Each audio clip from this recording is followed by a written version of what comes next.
Ma sapete che cos'è il filò?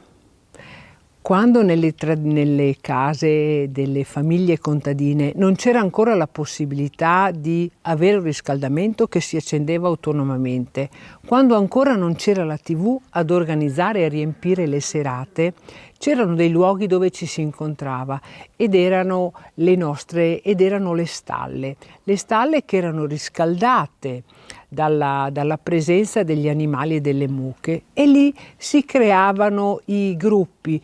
C'erano i gruppi di uomini che mentre chiacchieravano facevano la punta ai pali, oppure facevano la manutenzione degli attrezzi che sarebbero poi serviti per le potature, oppure raddrizzavano i rastrelli.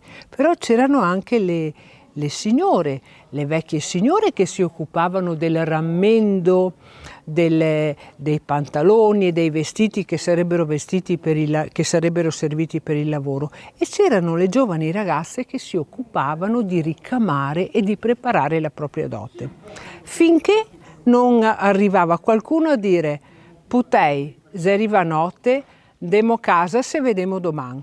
Per cui tutti andavano a casa e si interrompevano questi lavori. Qualcuno di voi si ricorda il filò?